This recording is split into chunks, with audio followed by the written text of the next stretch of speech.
Do you remember when you started your small business? It was no small feat.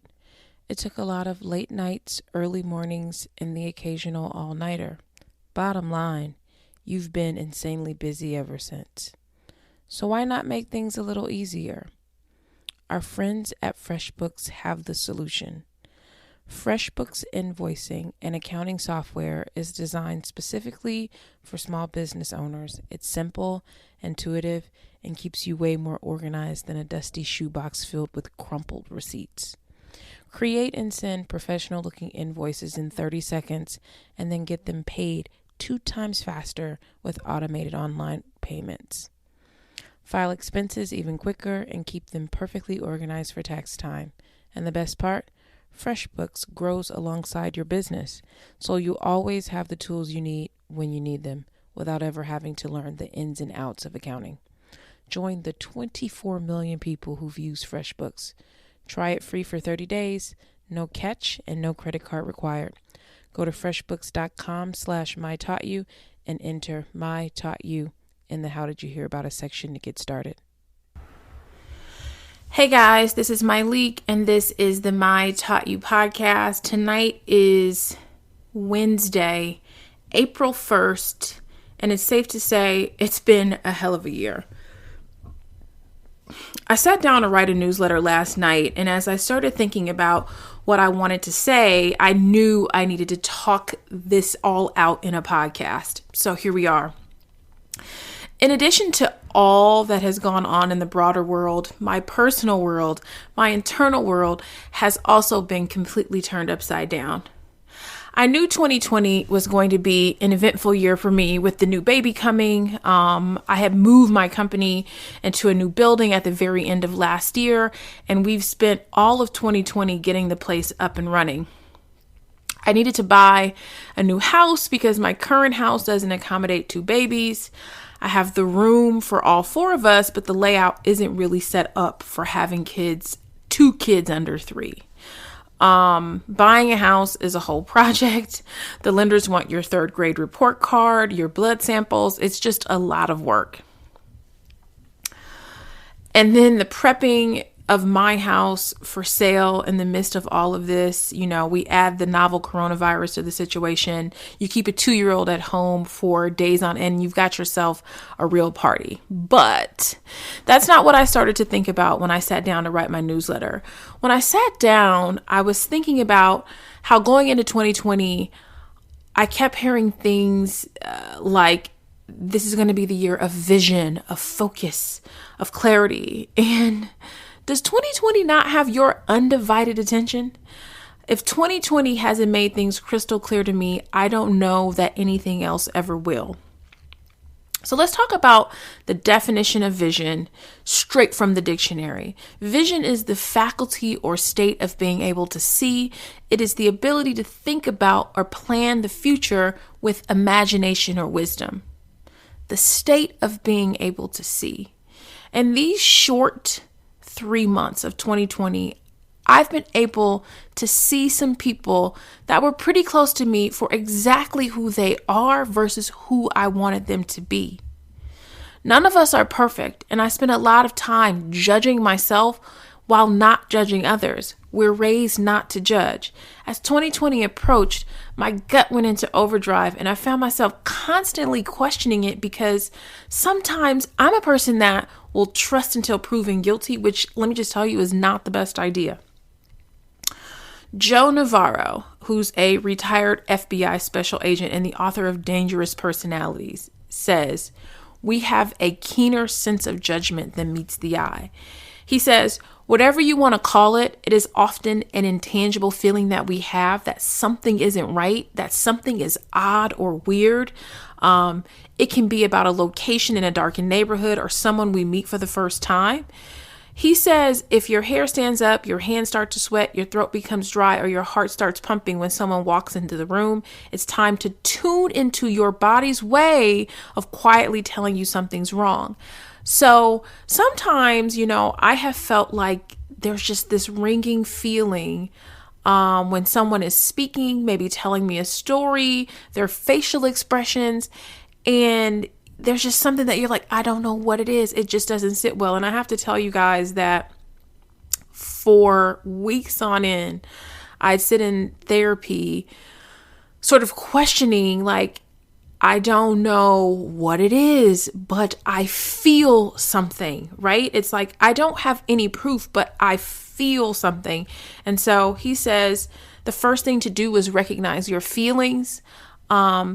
And that further establishes the idea that sometimes listening to your gut is the way to go, regardless of what we're told about judging people. Sometimes you just have to do that. And sometimes I do that in social situations. You'll be in a situation and you're like, you know what? I don't necessarily feel safe. This is just not safe for me. And sometimes we don't want to let the other person know that we don't feel safe because we don't want them to feel judged. And it's like, you know what, you got to put yourself first, and it doesn't matter if something's going to happen or not. You don't need to be hanging around long enough to find out. And so I feel like that was the 2020 sort of just like, that was the beginning of my year. Anyway, as life would have it, the universe swept each and every person I had ever had those feelings about right out of my life without me even having to do anything. 2020, you did that. 2020 allowed me to be able to see. Admittedly, I was down on myself for not seeing the signs earlier or choosing to ignore certain things. And my therapist reminded me that I've had my head down, keeping a multi-million-dollar business alive with no prior experience, very few contacts, doing everything from scratch. And she's like, you just can't do both. And I think that is the grace that I have been extending to myself, is that it's very difficult to succeed at everything at once, right? Something inevitably suffers. And I think this year has really provided the clarity for me around what has been suffering in my life and what really needs more of my attention. Let's think about this time that we're in right now. The world has literally come to a complete stop for most of us. What can you see right now? How's the health of your relationship or situationship right now? How's your relationship with yourself going right now? How accommodating has your job or have your clients been to you right now? Who just let you go in a heartbeat? It's business, and we know these kinds of things have to happen, but you need to think about this when you're beating yourself up for taking a day off or nervous about looking for a greater opportunity. Without thinking twice, your job will dismiss you if they have to. So do what you have to do. A lot of us are feeling really vulnerable right now. A lot of us are really in need of help. It could be financial. It could be a listening ear. It may just be having someone to help you navigate these next few weeks or these next few months or even the rest of the year. My favorite person to turn to when I start talking or thinking about vulnerability is Brene Brown. Watch the TED Talk, read the book Daring Greatly. So I'm going to just go through some of her gems that have been carrying me through. She says vulnerability is basically uncertainty, risk, and emotional exposure. She said she spent a lot of years trying to outrun or outsmart vulnerability by making things certain and definite, black and white, good and bad. She says she was unable to lean into the discomfort of vulnerability, limiting the fullness of the important experiences that are wrought with uncertainty, love, belonging, trust, joy, creativity. How many of us feel that in our souls right now? I am queen, certain and definite. I am queen, black and white. It's taken a lot of years and therapy to learn to live in the gray, to not necessarily have an answer or task myself with coming up with one with a self-imposed deadline. She says vulnerability is about showing up and being seen. It's tough to do that when we're terrified about what people might see or think. And I love doing Q&As on my Instagram Live. And a question that I get almost every time that I open up the questions is, how do you live your life not being concerned about what people think? And for me, I know that I am a vulnerable person, that I don't really struggle with being upfront about like sort of what I'm going through or what my experiences have been. And I mean, I've done that for how many years now? 8 years now on this podcast.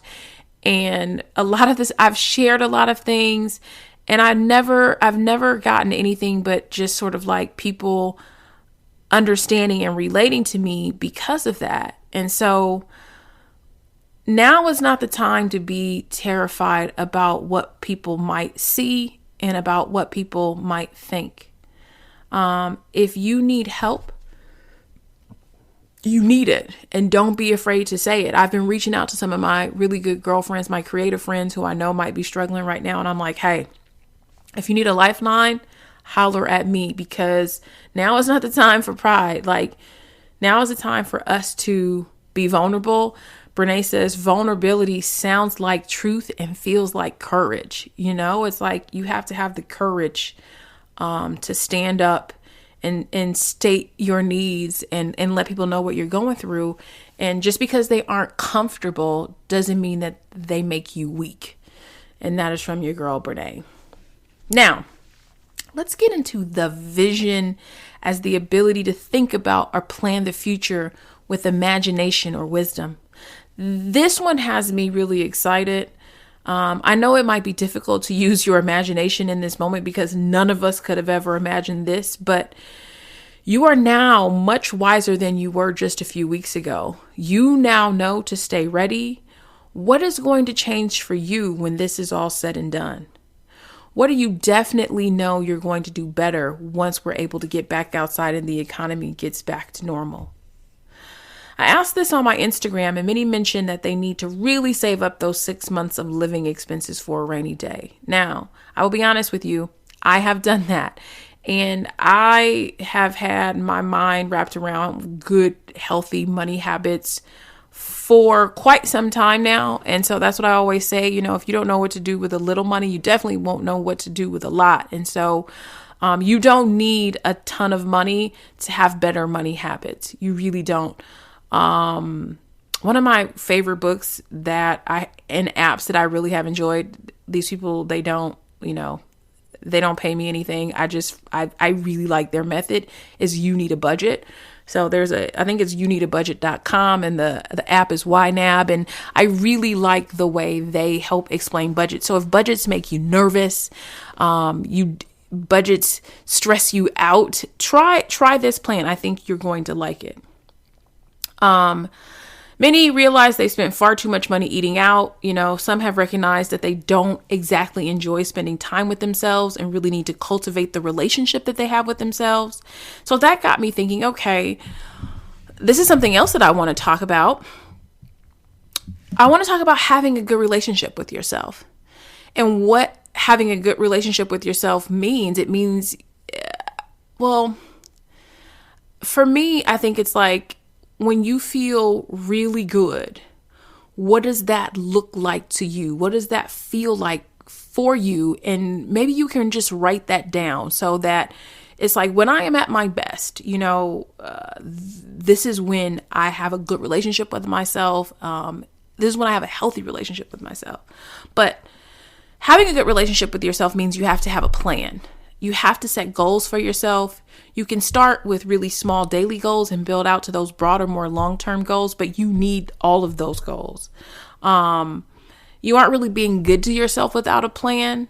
And so that got me to thinking about, okay, we can get into all kinds of plans, but let's talk about the kind of plan that we need now. And the kind of plan we need now is a crisis plan. We need to have this plan. Probably should have had this plan in place before, but it's not too late to get it in place now and to just have it in place for the future.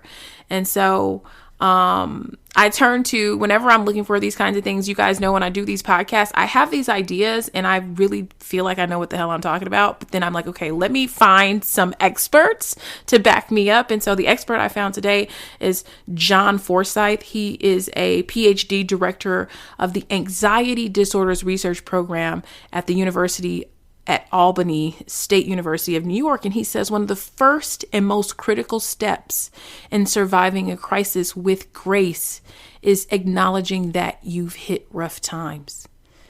You know, he says, our culture says that it's not okay to feel pain and stress. But when we sidestep our inner anguish, our lives then morph into being all about avoiding pain. And I know what that feels like. I know what it's like to spend a lot of your life avoiding pain. And so in this moment, I would encourage you to feel the feels, you know. I learned that probably some years ago, is that it is okay to feel pain and stress.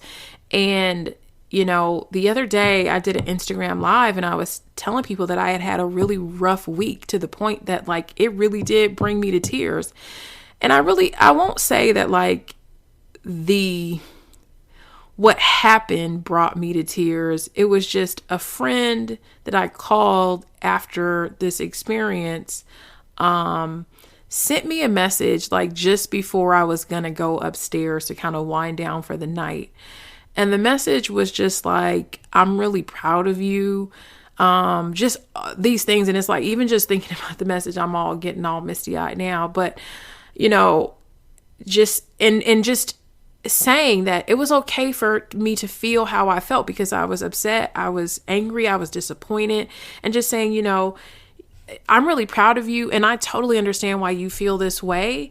And I had mentioned that I was sad that past week and that I had cried, and someone was like, oh, that's just the pregnancy hormones. And it really ticked me off, because it's like our culture always is like, oh, you weren't really sad, or you weren't really, you know, that you weren't really disappointed. It was your hormones. It's like, nah, sis, hormones are not. Your girl was sad, tears, crying. And we just have to start giving ourselves that permission and start giving other people permission. And I know how uncomfortable it is to sit and watch someone be sad, right? And I had kind of talked about this in therapy. I'm going off on a tangent just a smidgen, because you guys know how I get. But we were talking in therapy about how I have finally gotten to a point where I have learned to be okay with the anxiety that kind of passes over me when someone is angry with me and not feeling the need to react or defend. It's like just accepting the fact that someone is angry, and someone being angry with you doesn't necessarily mean that you've done anything wrong. And so I think that I have made like these crazy strides. So that's why when people are like, how do you know therapy's working, or how do I like measure? It's been a long time, but it's really, you know, I know that like I'm growing when I can just sit across from someone or interact with someone that I know is 2.0, live it with me, and not feel the need to react. And so I think that learning to just feel the pain, feel the stress, and even, you know, not necessarily, and even if, you know, the other thing I was talking about experiencing anger has nothing to do with this, but I just wanted to share sort of just like that growth of being okay with our feelings. The clinical director of the Mind Body program at the Emory University School of Medicine, Charles Rayson, says, research shows that resilient people respond appropriately to acute danger, then quickly disengage when it's finished. I love that. Non-resilient types, he says, tend to keep chewing on the danger long after the crisis has passed. And so that's just some awareness that I wanted to bring to your attention, and just to make sure that we're going to feel the feels. We're going to deeply feel the feels. You're feeling stressed. You're feeling pain. But we are going to be as resilient as we can possibly be. We're going to respond appropriately to what's happening in our lives. And then we are going to quickly disengage when it is finished. We are not going to drag this on and drag this out. And so one of the tips that Charles Racing gives. He says, schedule appointments with yourself to worry and then problem solve. This is not something you want to deep dive in all the time, but make an appointment with yourself like, okay, this is the time that I'm going to worry, and this is also the time that I'm going to problem solve my worries. So back to the first doctor that I mentioned, John Forsyth. He says, a way to achieve perspective in all of this means that we have to reprogram that little voice in our head. And he says, rather than think, I'll never survive this, try, I'm having the thought that I'll never survive this. I love that, because this gives you the space, to know that we are not our thoughts. And that is difficult at times, is that we start to believe what's racing through our heads, right? It's like we are not our thoughts and we have choices. And we can recognize, he says, you recognize the presence of a troubling thought, then let it go without getting more involved in it. And so I really love that. And the gentleman that kind of wrote the article that helped me pull all of these pieces together about the crisis planning is a gentleman by the name of Mark Matusek. He wrote a book called When You're Falling, Dive: Lessons in the Art of Living. And I'm going to wrap this up by quoting him from this book. He says, joy is not just about being happy. Joy is a rigorous spiritual practice of saying yes to life on life's terms. It's been great chatting with you guys. I will return again. Have a good night.